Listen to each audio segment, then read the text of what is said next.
Hello बच्चों, तो आज हम लोग जो है क्लास 10th का इंट्रोडक्शन टू ट्रिग्नोमेट्री हम लोग यह चैप्टर पढ़ेंगे। और इसमें हम लोगों को पहले हम लोग समझेंगे कि इनके कॉन्सेप्ट क्या होते हैं, और फिर हम लोग देखेंगे कि इनके क्वेश्चंस कैसे कैसे होते हैं जो एनसीईआरटी के चैप्टर में दिए गए हैं, उनके हम लोग सॉल्यूशन को देखेंगे। तो हम लोगों का जो है पिछले वीडियो में हम लोग जो है पढ़े थे जो है सरफेस एरिया एंड वॉल्यूम, उनके क्वेश्चन पूरे हम वीडियो में दे चुके हैं। अब हमारा आने वाला जो है इसके बाद पेपर जो है मैथमेटिक्स का ही है 25th के बाद। तो इसको जो है हम तब तक जो है जितने भी चैप्टर कठिन होते हैं उनको आप लोग कमेंट अगर करेंगे तो हम उसको पढ़ा देंगे। हम लोगों के चैनल का नाम है fundamental physics bye Manish sir.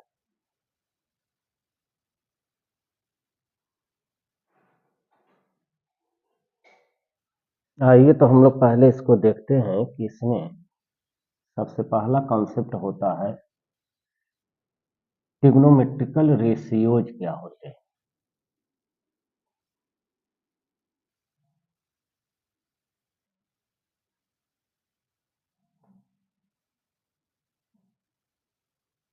Trigonometrical ratios, तो हम लोगों का जो ट्रिग्नोमेट्री में है 6 ट्रिग्नोमेट्रिकल रेशियोज होते हैं। तो हम लोग पहला पॉइंट इसमें नोट करेंगे कि देयर आर 6 ट्रिग्नोमेट्रिकल रेशियो।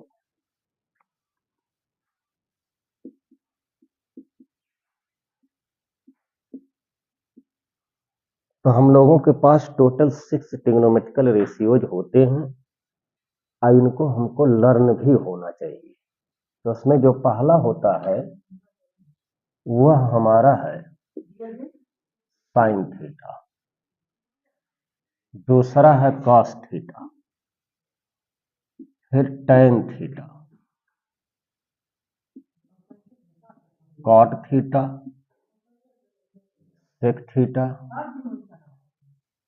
और कोसेक थीटा। तो हम लोगों के 6 ट्रिग्नोमेट्रिकल रेशियोज होते हैं।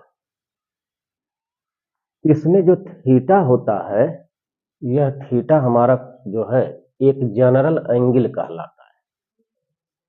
और हम लोग दूसरा लिखते हैं कि यहां पर हम लोग जब कभी भी ये थीटा जो एंगल की बात कर रहे हैं तो यहां पर ये जनरल एंगल होता है। लेकिन कोई अगर ट्रायंगल होता है तो हम लोग कभी कभी वर्टिसेस को ही हम उसका क्या मानते हैं, एंगल। जैसे हम लोग छोटे क्लासों में सीखे रहते हैं कि अगर हमारा यह ट्रायंगल ए बी सी है जो एक राइट एंगल ट्रायंगल है, तो इसमें हम वर्टेक्स ए को एंगल ए भी कहते हैं, वर्टेक्स सी को हम एंगल सी भी कहते हैं, और बी हमारा जो है ये 90 डिग्री का एंगल है। तो यहां पर हमारा जो है एंगल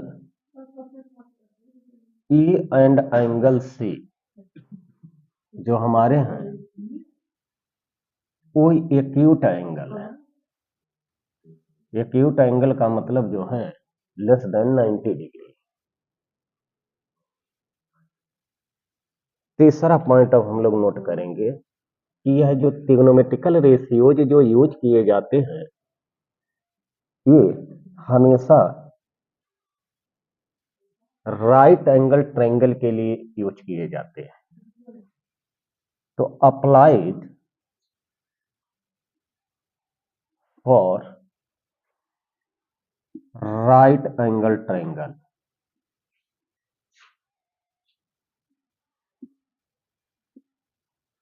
हम लोग राइट एंगल ट्रायंगल के लिए इनका यूज किया जाता है।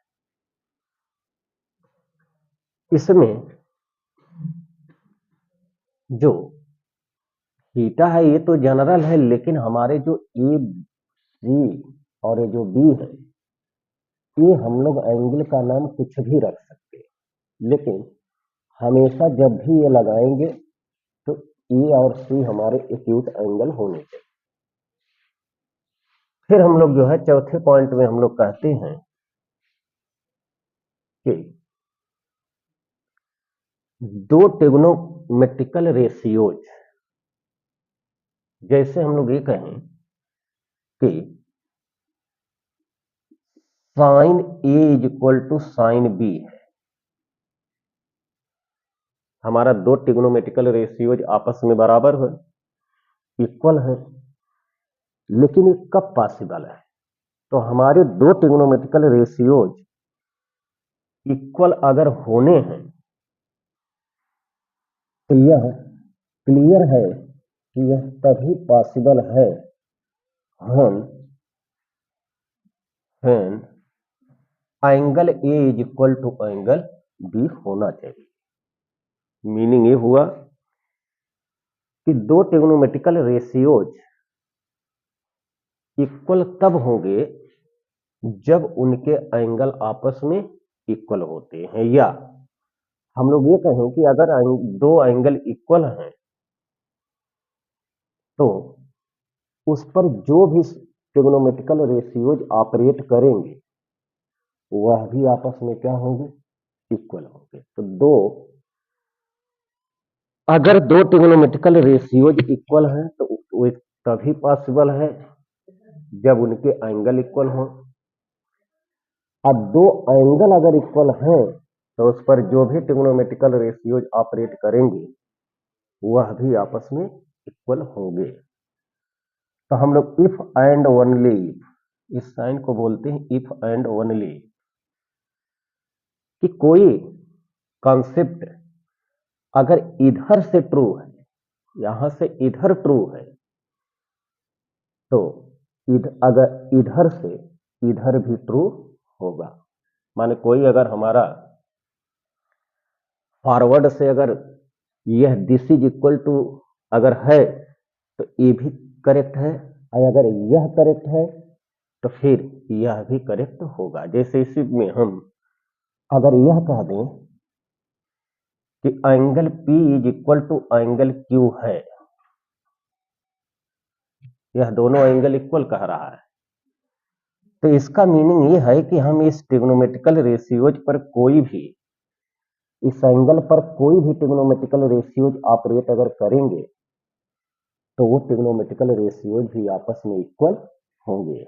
जैसे हम ये इस पर tan ऑपरेट कर लें तो हम लिखेंगे tan P, तो दिस इज इक्वल टू हमारा क्या हो जाएगा? tan Q। ये हमारा होता है जो है इसकी, तो इतनी बात क्लियर होना चाहिए कि दो ट्रिग्नोमेट्रिकल रेशियोज अगर आपस में इक्वल हैं तो उनके एंगल भी इक्वल होने पड़ेंगे। अगर दो एंगल इक्वल हैं तो उस पर जो भी ट्रिग्नोमेट्रिकल रेशियोज ऑपरेट किया जाएगा वो भी आपस में इक्वल होंगे। फिर हम लोग फिफ्थ प्रॉपर्टी देखते हैं कि जो हमारा ये जितने भी ट्रिग्नोमेट्रिकल रेशियोज हैं ये राइट एंगल ट्रायंगल में उसके साइड से रिलेशन बताते हैं, लेकिन हमारा यह राइट एंगल ट्रायंगल के लिए अप्लाइड भी किए जाते हैं। तो हम लोग यहां पर जानते हैं कि पाइथागोरस थ्योरम से, पाइथागोरस थ्योरम किसके लिए लगती है? ये हमेशा राइट एंगल ट्रायंगल में ही लगाई जाती है, और राइट एंगल ट्रायंगल में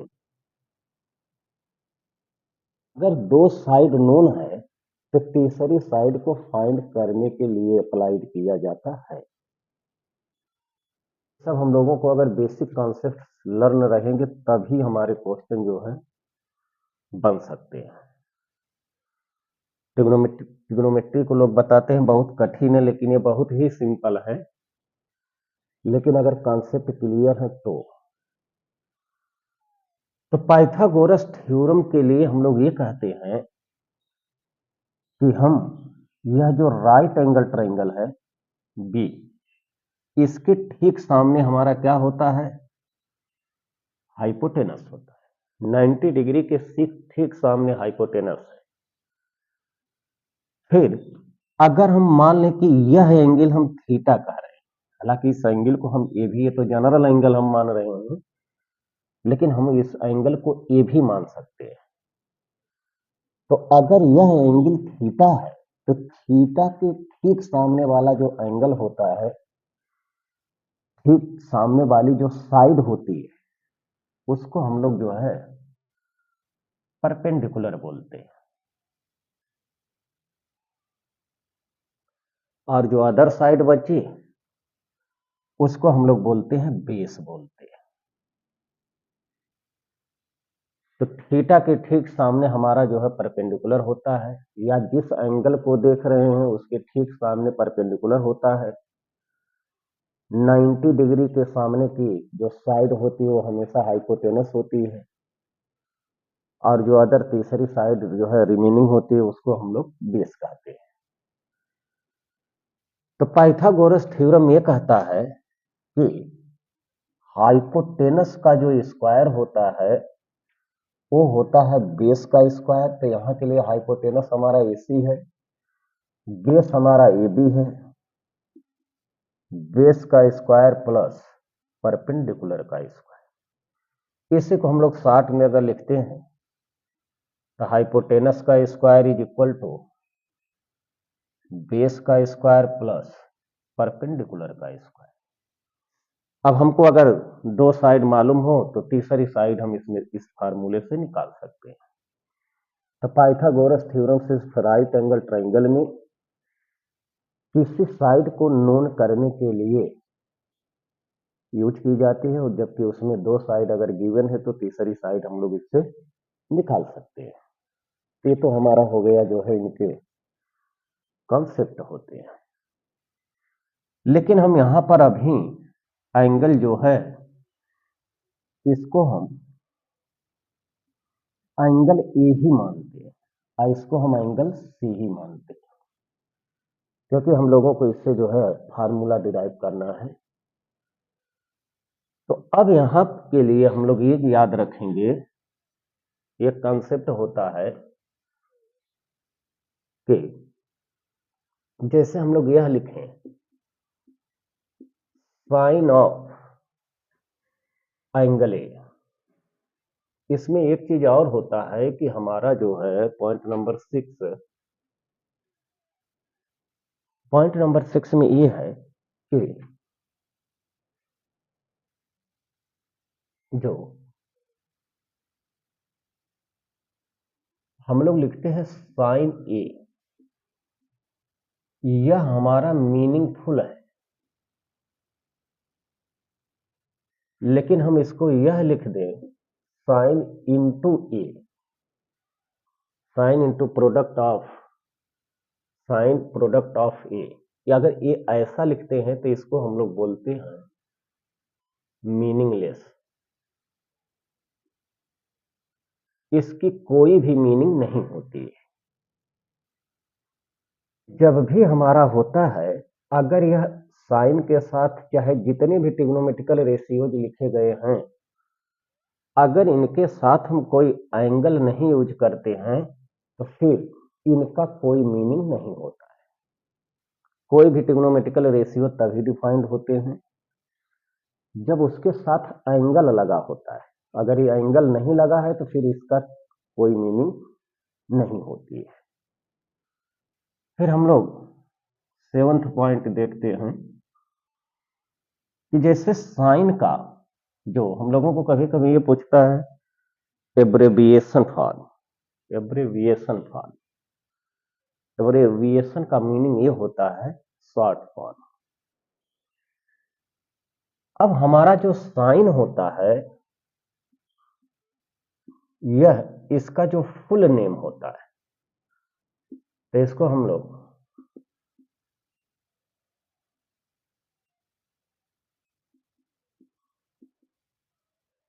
और यहां लिखते हैं फुल नेम। ये भी हम लोगों को कभी कभी पूछता है कि जो साइन है इसका जो फुल लिखा जाता है इसको हम लोग लिखते हैं SINE।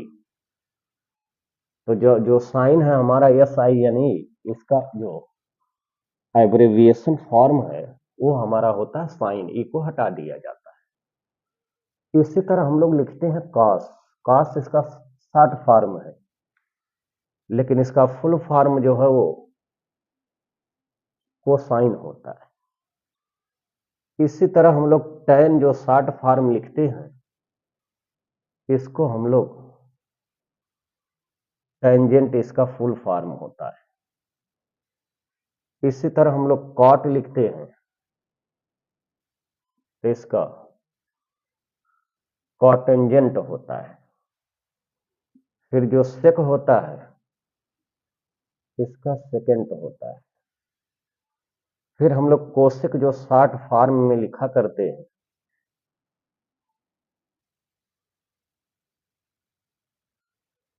तो ये हमारे जो होते हैं फुल फॉर्म, और उनका एब्रेविएशन फॉर्म हम लोग जो है कि cosecant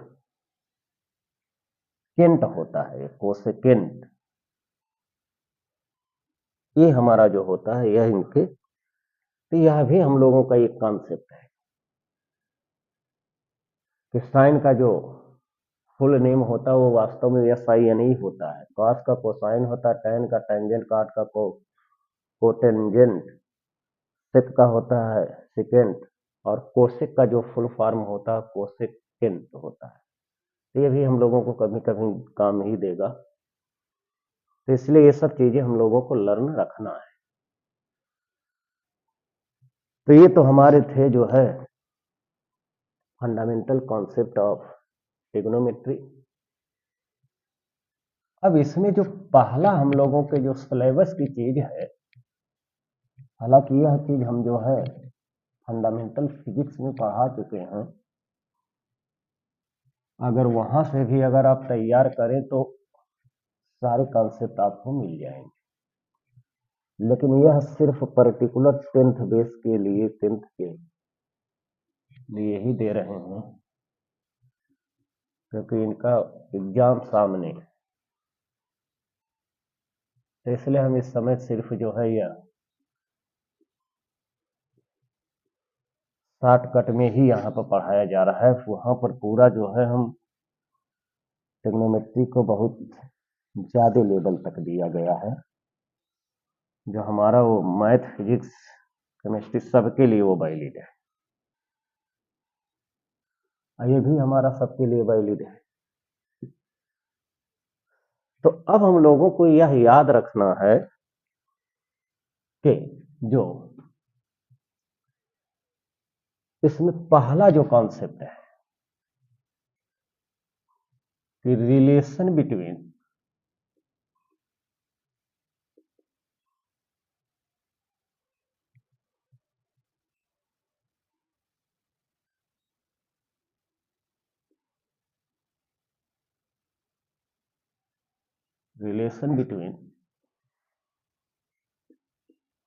side and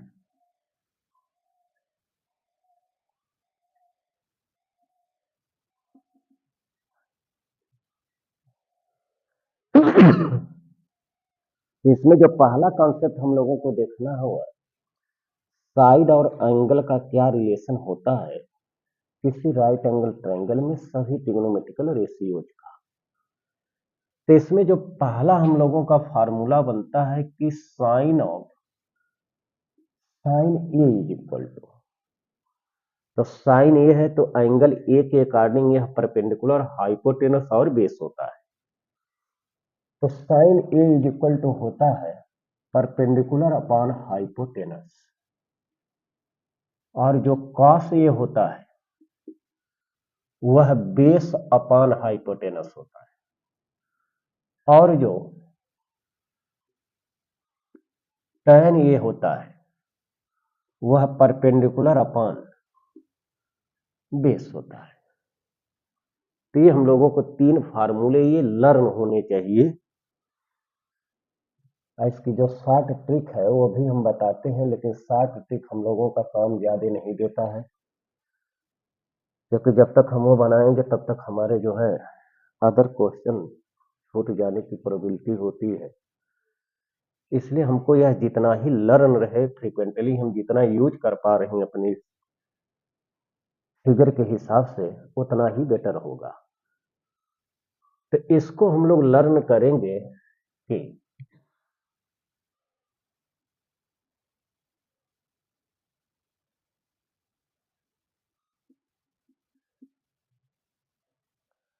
PBP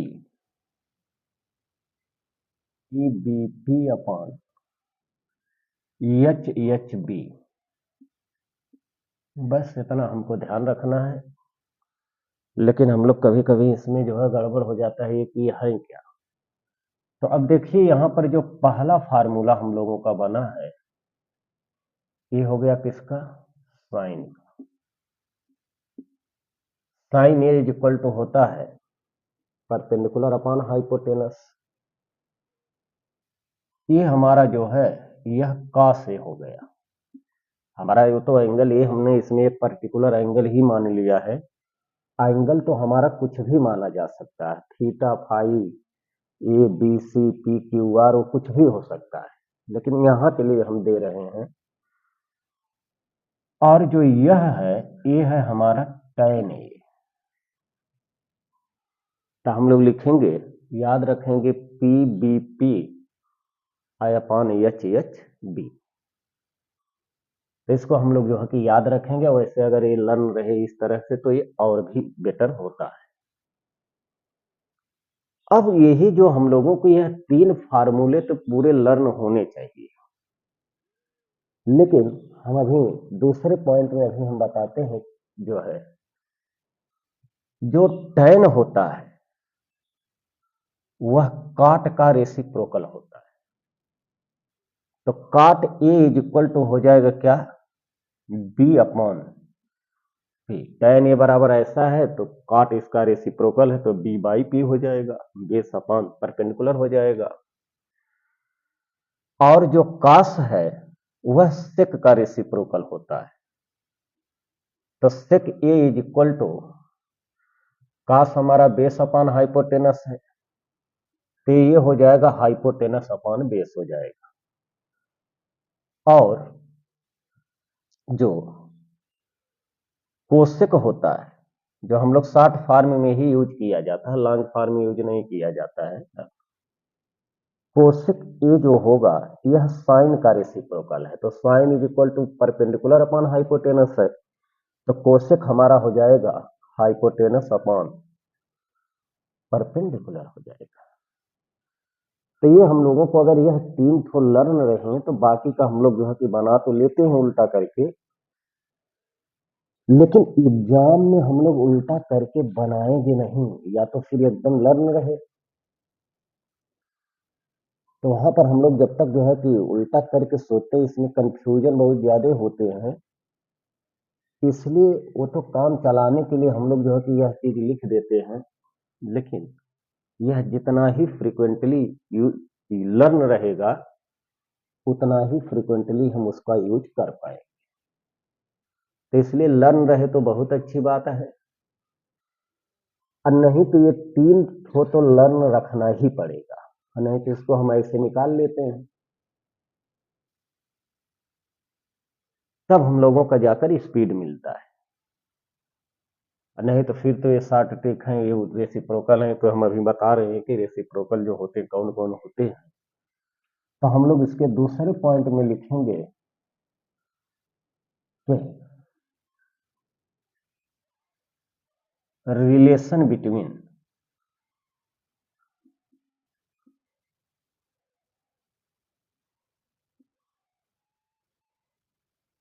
trigonometrical ratios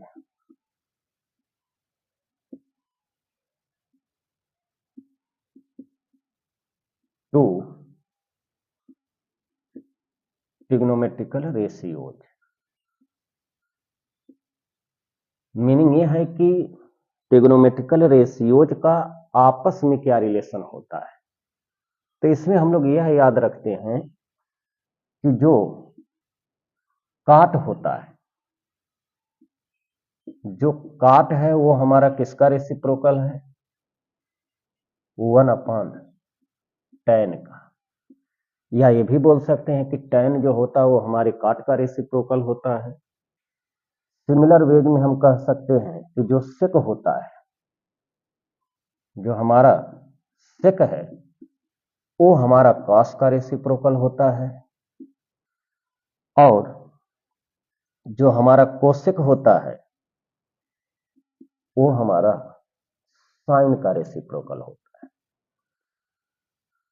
तो यह हमारा ट्रिग्नोमेट्रिकल रेशियोज में आपस का क्या रिलेशन है कि tan जो है काट का रेसिप्रोकल है, और या काट जो है tan का रेसिप्रोकल है, सेक जो है वो कॉस का रेसिप्रोकल है, या कॉस जो है सेक का रेसिप्रोकल है, कोसेक जो है साइन का रेसिप्रोकल है, या साइन जो है वो कोसेक का रेसिप्रोकल है।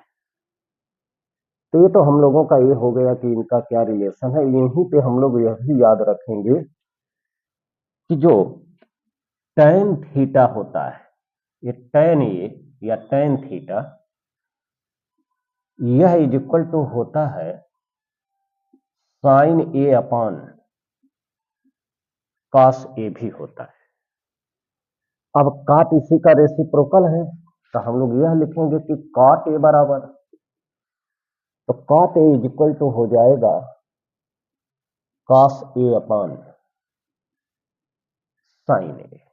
तो ये हम लोगों का ट्रिग्नोमेट्रिकल रेशियोज का आपसी रिलेशन ये होता है। अब हम लोग यह बात जानते हैं कि जो राइट एंगल ट्रायंगल में जो हाइपोटेनस होता है वह सबसे लॉन्गेस्ट साइड होती है, उन दोनों से लॉन्गेस्ट होता है। यह है कि हम लोग जो है ये कहेंगे कि AC जो होती है, AC हम लोग इसको इधर लिखते हैं,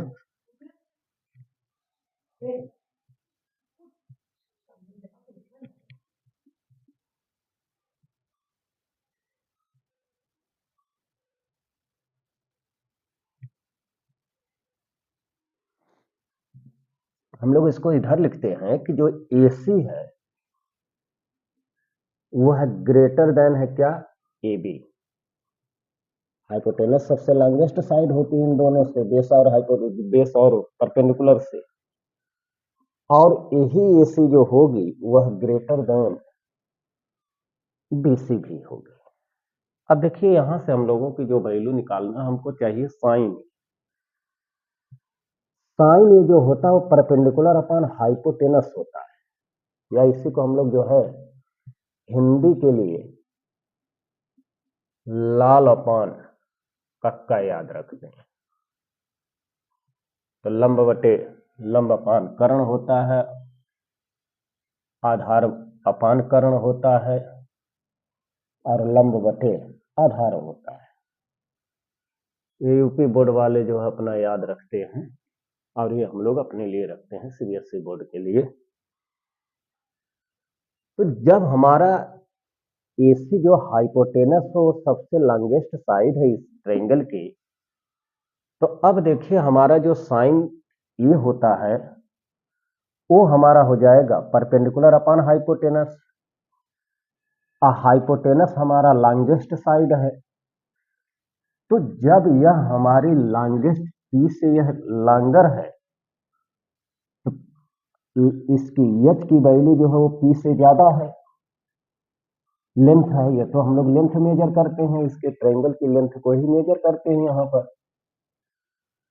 तो हाइपोटेनस अगर बड़ा है, माने इसको न्यूमरेटर और इसको डिनोमिनेटर, तो डिनोमिनेटर अगर बड़ा है तो उसकी वैल्यू हमेशा 1 से छोटी आएगी, लेस आएगी। इसी तरह हम लोग ये कहेंगे कि साइन थीटा की जो वैल्यू होती है, थीटा हम जनरल एंगल लेते हैं, साइन थीटा की जो वैल्यू होती है वो ऑलवेज लेस देन 1 होती है, 1 से छोटी होती है। अब कास की बात देखा जाए तो कास में भी हाइपोटेनस है, वो भी जो है डिनोमिनेटर में है, तो 20 बेस से वह बड़ा होगा तो इसकी भी वैल्यू ऑलवेज लेस देन 1 होगी। अब tan के बारे में हम लोग क्या कह सकते हैं, tan ये बराबर है P अपान बी, परपेंडिकुलर अपान बेस। तब इसमें कौन बड़ा और कौन छोटा है ये हम इससे डिसाइड नहीं कर सकते, क्योंकि परपेंडिकुलर भी बेस से बड़ा हो सकता है या बेस भी परपेंडिकुलर से क्या हो सकता है, बड़ा हो सकता है। तो अगर हमको यह, अब तो यह जो है जिस समय हम लोग क्वेश्चन कर रहे होंगे वो उसी पॉइंट पर ही हमको पता चलेगा कि इन दोनों साइड में बेस और परपेंडिकुलर में कौन बड़ा है। तो tan की वैल्यू जो होती है वह बेस परपेंडिकुलर अपॉन बेस है, तो इसमें हम लोगों का tan की वैल्यू को हम फिक्स नहीं कह सकते कि वह छोटी होगी कि बड़ी होगी। तो यहां हम लोग लिखेंगे एनीथिंग, कुछ भी हो सकती है, बड़ी भी हो सकती है, छोटी भी हो सकती है। वो किस पर डिपेंड करेगा, वो हमारा बेस और परपेंडिकुलर की हाइट पर डिपेंड करता है। तो जब इनकी वैल्यू एनीथिंग होगी तो इनकी भी वैल्यू एनीथिंग ही रहेगी, क्योंकि वो भी तो उन्हीं के रेसिप्रोकल है। अब सेक की बात होती है। अब देखिए कास की जो वैल्यू है वो हमेशा 1 से छोटी है, तो सेक उसका रेसिप्रोकल है, तो इसकी वैल्यू हमेशा ग्रेटर देन 1 होगी। सिमिलर वेज में हम ये कहेंगे कि कोसेक साइन का रेसिप्रोकल है, तो साइन की वैल्यू हमेशा लेस देन 1 है, तो कोसेक की वैल्यू हमेशा ग्रेटर देन 1 होगी। तो यह भी हम लोगों को जो है क्लियर होना चाहिए। तो ये तो था हम लोगों का जो है कॉन्सेप्ट होता है कि कॉन्सेप्ट में हम लोगों का क्या क्या कैसे कैसे यूज किए करेंगे। तो ये सब मैटर चल रहा था किसके अकॉर्डिंग, एंगल ए के अकॉर्डिंग। लेकिन हम लोगों को जो है कोर्स में एंगल ए ही के अकॉर्डिंग हमेशा नहीं चलेगा। अब यहां हम एंगल सी के अकॉर्डिंग चलते हैं। तो अगर हम एंगल सी के अकॉर्डिंग चलते हैं, जैसे हम लिखे साइन सी, तो अब साइन सी के अकॉर्डिंग सी एंगल को देख रहे हैं तो ये हमारा क्या बनेगा, परपेंडिकुलर बनेगा। एंगल के ठीक सामने परपेंडिकुलर होता है, और हाइपोटेनस तो अपने जगह फिक्स रहेगा। तो इसके सामने अगर यह परपेंडिकुलर है तो फिर इसको बेस बनना पड़ेगा। तो हम अब एंगल सी के अकॉर्डिंग काम करने जा रहे हैं, तो हम इसमें इनको बदल दे रहे हैं। जैसे हम ये कहेंगे कि एंगल सी के अकॉर्डिंग लिखना चाह रहे हैं, तो सी के जो ठीक सामने है ये हमारा क्या कहलाएगा, परपेंडिकुलर कहलाएगा। तो परपेंडिकुलर और हाइपोटेनस पता है, तो जो बचा वो हमारा क्या कहलाएगा, बेस कहलाएगा। अब sine C is equal to अगर हमको लिखना है तो साइन थीटा जो होता है वो परपेंडिकुलर अपॉन हाइपोटेनस होता है। अब हमारा परपेंडिकुलर जो है यहां पर ए बी है और हाइपोटेनस ए सी है, तो इसके अनुसार हमारा P/H तो आज भी हमारा है, लेकिन यहां उसके अनुसार अलग था और इनके अनुसार यह चलेगा। इसी तरह से हम लोग जो है cos C अगर लिखते हैं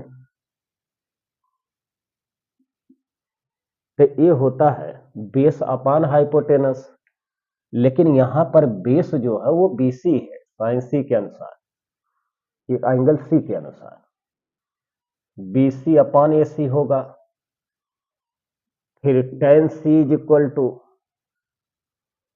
tan C तो tan theta perpendicular upon base होता है, तो परपेंडिकुलर हमारा हो जाएगा ए बी,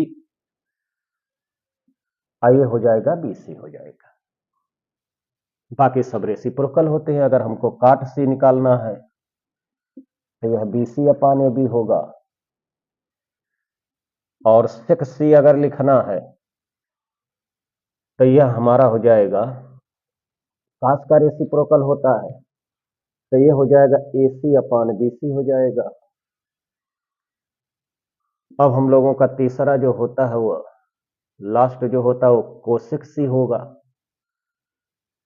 तो कोसेक सी के अनुसार अगर हम लोग लिखें तो ये साइन सी का रेसिप्रोकल होगा, तो यह हमारा हो जाएगा ए सी अपान ए बी हो जाएगा। एक है हमारे जो है इंट्रोडक्शन टू ट्रिग्नोमेट्रिकल रेशियोज का, क्लास 10th का, या ऑल क्लास के लिए इंपॉर्टेंट होते हैं। 9th तो छोड़िए, 10th के बाद इनका यूज होता ही है, लेकिन इससे ज्यादा कॉन्सेप्ट हम लोगों का फंडामेंटल फिजिक्स में दिए, फंडामेंटल फिजिक्स के ट्रिग्नोमेट्रिकल पार्ट में,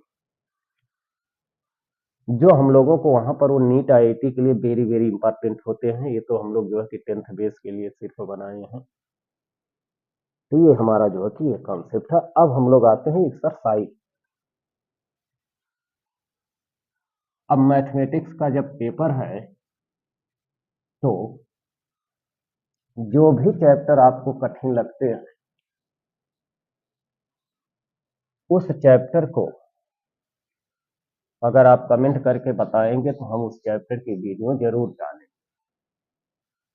साइंस में तो हम जो है इसलिए नहीं डाल पाए कि लोग जो है ये कहते हैं कि पूरा क्लियर दिखता नहीं है, तो इसीलिए हम कहे कि उस पर फालतू मेहनत करने से क्या फायदा है। इसमें है तो इसमें थ्योरी कम होता है, न्यूमेरिकल्स इसमें ज्यादा लगाना पड़ता है, इसलिए हम इसी की जो है वीडियो ज्यादा दे रहे हैं अभी। फिर मैथ का पेपर हो जाने के बाद से हम लोग आईआईटी नीट उसके लिए हम काम करेंगे जी यूट्यूब पर। हम लोगों की जो